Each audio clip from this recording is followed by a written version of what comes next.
ये कहानी है न्यूयॉर्क के कैथोलिक चर्च की। एक ऐसी संस्था जिसे लोग भगवान का घर कहते हैं, लेकिन जहां कुछ बच्चों ने नर्क देखा। सालों तक हजारों बच्चे, किशोर और उनके परिवार चुप रहे, क्योंकि आरोपी कोई साधारण इंसान नहीं था। वो था एक फादर, एक प्रीस्ट और एक बिशप की शक्ल में। ऐसे लोग जिन्हें समाज इंसान और खुदा के बीच पुल मानता था, लेकिन उनकी परछाई में छुपा था एक ऐसा अंधेरा जिसे खुद पीड़ित भी बयान करने से डरते रहे। क्या इल्ज़ाम है उन पर? बच्चों को अकेले कमरे में बुलाया जाता था, कन्फेशन के नाम पर छुआ जाता था, भगवान से माफ़ी के बहाने यौन शोषण होता था, धमकाया जाता था कि अगर बताया किसी को तो भगवान नाराज़ हो जाएंगे। ये सब एक महीना, एक साल नहीं चला, दशकों से चल रहा है, लेकिन भगवान के डर के नाम पर लोग चुप रहे। लेकिन एक दिन ये चुप्पी टूटी और एक नहीं, दो नहीं, 100 नहीं, बल्कि 1300 से ज़्यादा पीड़ित सामने आए।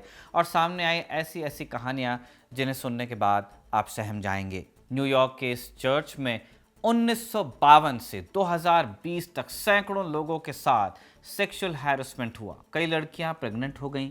जब ये बात सामने आई तो खूब हेडलाइंस बनी, पुरानी फाइल्स खोली गई, केस चलने लगा, लेकिन कानूनी रूप से कोई स्पष्टता नहीं थी यूएस में। फिर 2019 और 2020 में अमेरिका में ऐसे कानून बने जिन्हें लुक बैक विंडोज़ का रास्ता खोला। यानी आप बरसों पहले हुए यौन शोषण के खिलाफ फाइनली अब कोर्ट जा सकते थे, केसेस फाइल कर सकते थे। अगले साल की शुरुआत में ही इस केस की सुनवाई शुरू होने वाली है, 2026 में। इसके लिए 2 महीने से भी कम समय अब बचा है।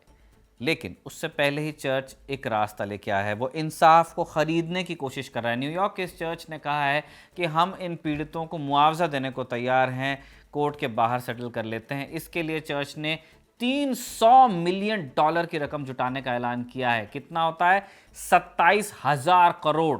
इंडियन रुपए में जब कन्वर्ट करते हैं तब आपको अंदाजा होता है रकम का। इतनी बड़ी रकम का ऑफर दिया गया है। अभी वकील तय ही कर रहे हैं कि इतना पैसा काफ़ी है या पैसा बढ़ाना पड़ेगा, लेकिन पैसा ऑफर तो किया गया है। चर्च ने इसके लिए अपनी संपत्तियां बेचनी शुरू कर दी हैं, स्टाफ की छटनी कर रहे हैं ताकि पैसा बचाया जा सके। लेकिन क्या इन पैसों से लोगों को इंसाफ मिल जाएगा?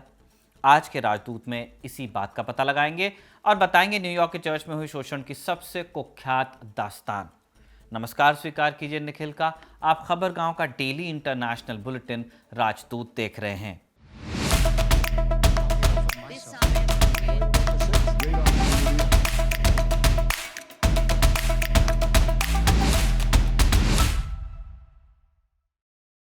ये कहानी न्यूयॉर्क शहर के आर्च डायोसिस की है। आर्च डायोसिस यानी कैथोलिक चर्च की एक सबसे बड़ी प्रशासनिक यूनिट। जिस तरह से एक सूबे में ज़िले आते हैं, एक बड़ी यूनिट के अंदर छोटी यूनिट्स, वैसे ही आर्च डायोसिस कई छोटे छोटे डायसिस से मिलके बनता है। आर्च डायोसिस ऑफ न्यूयॉर्क की कहानी बड़ी दिलचस्प है, बड़ी पुरानी भी है। 4 जुलाई 1776 को अमेरिका आज़ाद हुआ। अंग्रेज़ों से उसने अलग देश की घोषणा की, लेकिन यहाँ यूरोप से बड़ी संख्या में प्रवासी आ गए थे और यहीं के अब हो गए थे। इन प्रवासियों की सबसे बड़ी संख्या ऑब्वियसली न्यूयॉर्क में थी, क्योंकि न्यूयॉर्क में समंदर लगा हुआ है, बंदरगाह था, इसलिए जहाज़ से लोग पहले यहीं उतरते थे। यूरोप से आने वाले इन लोगों की एक बड़ी आबादी कैथलिक क्रिश्चियंस की थी। इसी दौर में 1808 में पोप पायस 7 ने डायसिस ऑफ न्यूयॉर्क बनाया। उस समय इसे आर्च डायसिस नहीं कहा जाता था, सिर्फ डायसिस कहा जाता था, यानी एक छोटी इकाई थी, उसके नीचे कुछ एक चर्च। उस समय आर्च डायसिस इसलिए नहीं बनाया गया क्योंकि तब इतनी आबादी नहीं थी, इतने चर्च भी नहीं थे कि मैनेजमेंट के लिए एक हायरार्की की ज़रूरत पड़े।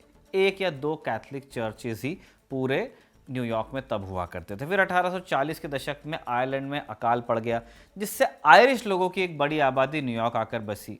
और आप जानती हैं, आयरिश ज़्यादातर कैथलिक्स होते हैं। तो जब आयरिश लोग बड़ी संख्या में आए, न्यूयॉर्क शहर की आबादी में कैथलिक लोगों का जो अनुपात था बढ़ते गया।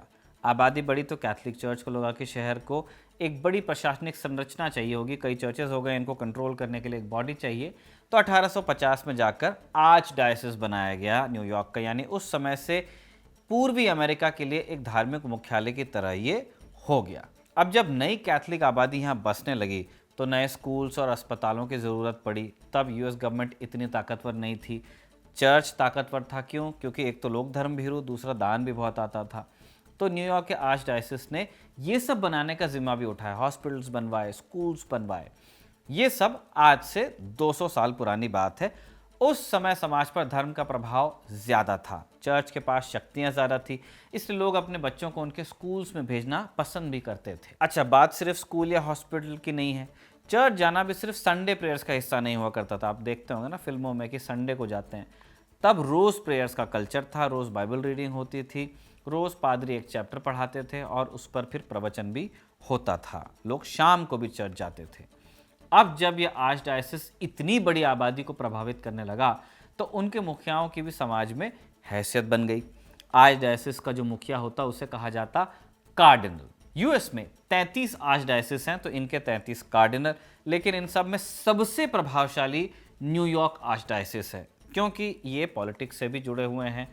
ऑब्वियसली न्यूयॉर्क में पैसा बहुत है, प्रभावशाली लोगों को आप धार्मिक शिक्षा देते हो, तो इसके हेड यानी कार्डिनल लगातार आपको नेताओं के साथ नजर आएंगे। मीडिया अटेंशन उनको खूब मिलता है। जैसे 1939 से 1967 तक न्यूयॉर्क आर्चडायसिस के कार्डिनल हुए फ्रांसिस स्पिलमैन। ये अमेरिका के इतिहास में बहुत ताकतवर धार्मिक नेता हुए। तीन राष्ट्रपतियों से इनकी सीधी बातचीत थी, ऐसा बताया जाता है। फ्रैंकलिन रूजवेल्ट, हैरी ट्रूमन और जॉन एफ कैनेडी। कम्युनिस्ट लोगों से नफरत करते थे और वियतनाम वॉर के समय अमेरिकी सरकार का इन्होंने खूब साथ दिया था। इसी प्रभाव की वजह से उन्हें यूएस का पोप कहा जाता था। फिलहाल न्यूयॉर्क आर्चडायसिस के कार्डिनल हैं टिमोथी डॉलन। ये फॉक्स न्यूज़ पर आपको अक्सर देखने को मिल जाएंगे। इनकी भी अमेरिका की राजनीति में काफ़ी पकड़ है, आप इस तस्वीर में देख लीजिए। जनवरी 2025 में डोनाल्ड ट्रंप के शपथ ग्रहण समारोह की तस्वीर है। इसमें ट्रंप पीछे हाथ बांधकर खड़े हैं, एक तरफ जो बाइडन है, उपराष्ट्रपति जेडी वांस और ट्रंप के परिवार के सदस्य भी आपको दिख जाएंगे। करीब 25 लाख कैथलिक ईसाई टिमोथी डॉलन पर भरोसा करते हैं, लेकिन यही डॉलन आजकल हर तरफ माफ़ी मांगते नजर आ रहे हैं। 7 दिसंबर को उन्होंने लगभग 3 लाख कैथलिक ईसाइयों को जो इस चर्च से जुड़े हुए हैं, न्यूयॉर्क के आर्चडायसिस से जुड़े हुए हैं, उन्हें आधिकारिक रूप से मेल भेजा और चर्च में बरसों चले यौन शोषण के लिए माफ़ी भी मांगी। जैसे हमने शुरू में बताया, न्यूयॉर्क के इस चर्च में यौन शोषण 1952 से रिपोर्ट हो रहा है और ये सिर्फ न्यूयॉर्क वाले आर्चडायसिस में नहीं होता था, इसके अंडर जो छोटे छोटे डायसीस थे वहाँ भी ये कुकर्म होता था। जैसे एक कहानी है मार्क की, है ना, बदला हुआ नाम है एक बच्चे का। न्यूयॉर्क के ब्रॉन्क्स इलाके में रहते थे और एक डायसिस में प्रेयर के लिए जाया करते थे। साधारण कैथलिक परिवार का बच्चा था, घर में पैसे कम थे और चर्च उनके लिए सिर्फ भगवान पर विश्वास की जगह नहीं थी। स्कूल मिल जाता था, स्कूल जाते तो खाना मिल जाता था, दोस्ती हो जाती थी। उनके परिवार ने उन्हें एक ऐसे पादरी के पास धार्मिक शिक्षा लेने भेजा जिसे वो बहुत नेक इंसान मानते थे। पादरी घर पर भी आता था, मार्क की पढ़ाई में मदद करता, उसके माता पिता से रेगुलर मुलाकात होती। मार्क अपनी आप बीती बताते हुए कहते हैं कि उन्हें लगने लगा था कि वो पादरी उनका दूसरा पिता है, लेकिन एक दिन उस पादरी ने उसे सज़ा के बहाने कमरे में रोके रखा और फिर शोषण किया। उस समय मार्क की उम्र महज 11 बरस थी। बरसों तक इस बच्चे ने कुछ नहीं कहा, डरता रहा कि उसकी बात पर कोई विश्वास नहीं करेगा, क्योंकि वो पादरी चर्च में खुदा का आदमी था। इसी तरह एक कहानी पीटर की है। गौशन इलाके में एक सेमिनरी में उन्होंने दाखिला लिया। पीटर बदला हुआ नाम है, चर्च के अंडर ही थी ये सेमिनरी। वहाँ भी यौन शोषण हुआ। ये शोषण सिर्फ छोटे बच्चों तक सीमित नहीं था, कई लड़कियों के साथ बलात्कार हुआ। लड़कियां प्रेग्नेंट हो गईं, लेकिन बात दबा दी गई। एक पीड़ित महिला ने कहा कि यौन शोषण के बाद जीवन भर उसे टूटा हुआ महसूस हुआ। कहती है वो, I'll never truly heal.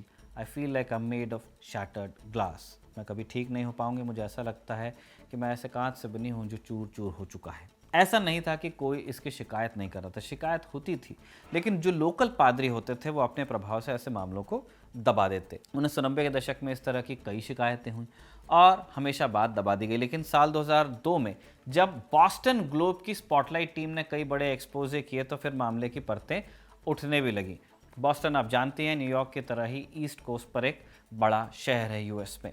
इसी बॉस्टन में चर्च की नाक के नीचे बच्चों का यौन शोषण होता था और जब जब चर्च को ये बात पता चलती थी, उन पादरियों का ट्रांसफ़र किसी दूसरे चर्च में कर दिया जाता था और वहाँ जाकर वो लोग फिर से यौन शोषण करते थे। ये बात चर्च को पता थी, लेकिन उन्होंने कभी पैसे से कभी दूसरे तरीक़ों से बात को दबाया।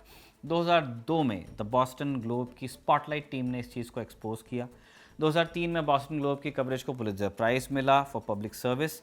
2015 में इस पर स्पॉटलाइट नाम से एक फिल्म भी बनी जिसे बेस्ट डायरेक्टर और बेस्ट सपोर्टिंग एक्टर का फिर ऑस्कर मिला था। खैर, बॉस्टन आर्चडायोसिस का मामला खुलने के बाद धीरे धीरे और लोग अपनी आपबीतियां लेकर सामने आने लगे। थोड़ी हिम्मत मिली उन्हें।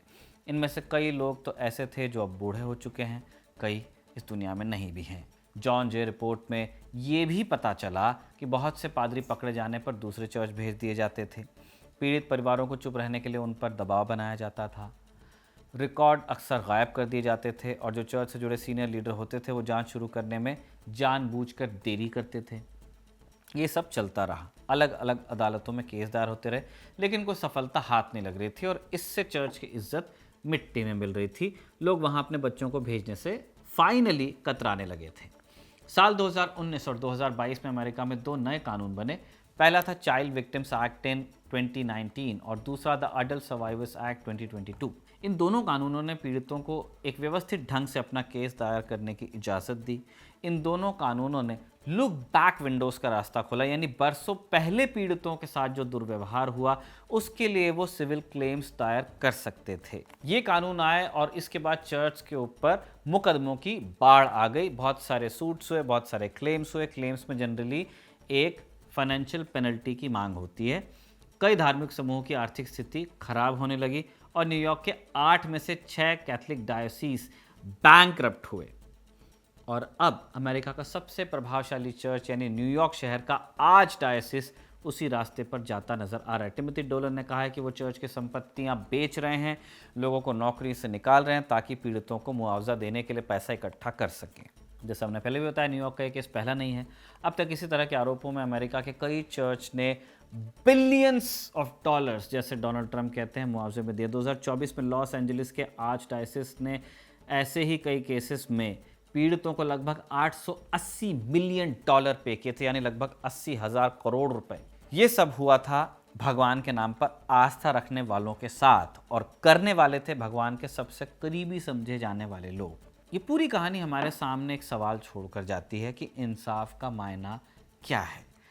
इंसाफ सिर्फ अदालत में नहीं मिलता। इंसाफ वो आग है जो हर इंसान के दिल में जन्म लेती है, कभी एक चीख बनकर, कभी एक सवाल बनकर, और कभी किसी टूटे हुए परिवार के आंसुओं में बदलकर वो दुनिया से पूछती भी है कि क्या मेरे दर्द की कोई कीमत नहीं।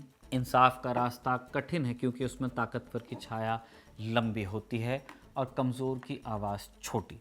लेकिन इतिहास गवाह है कि अन्याय कितना भी मजबूत क्यों ना हो, सच की एक छोटी सी चिंगारी उसे खाक करने की ताकत रखती है। लेकिन इंसाफ के मायने हमेशा सिर्फ सज़ा भी नहीं होते। इंसाफ कभी कभी मरहम की तरह भी काम करता है। आप खुद सोच लीजिए, हिटलर ने यहूदियों के साथ जो किया, इस दुनिया का कानून पीड़ितों को इंसाफ कैसे देता? अगर हिटलर खुदकुशी नहीं करता तो दुनिया की ऐसी कौन सी सज़ा होती जो यहूदियों के लिए इंसाफ का नाम बनती? उन्हें लगता कि हमारे साथ जस्टिस हुआ है। इसलिए इंसाफ वो मरहम भी है जो पीड़ितों के दिल पर लगता है। वो आईना है जिसमें समाज अपना चेहरा देखता है, और वो पुल है जो अंधकार से रोशनी तक जाता है। कभी देर से मिलता है, कभी कठिनाई से, लेकिन याद रखिए, जब इंसाफ खड़ा होता है तो पूरा इतिहास उसी की तरफ आकर खड़ा हो जाता है। मार्टिन लूथर किंग जूनियर ने कहा था कि injustice anywhere is a threat to justice everywhere, यानी नाइंसाफ़ी कहीं भी हो, किसी भी जगह वो इंसाफ के लिए एक ख़तरा होती है। तभी तो न्यूयॉर्क में हुए इस दुष्कर्म की चर्चा आज दुनिया में हर जगह है, और इसी वजह से हम भी आज इस पर बात कर रहे हैं। इसी बात के साथ आज विदा लेते हैं कि न्यूयॉर्क के पीड़ितों के साथ इंसाफ हो। राजदूत का ये एपिसोड साजिद ने लिखा था और इरशाद ने रिकॉर्ड किया था। आप देखते रहिए खबरगांव।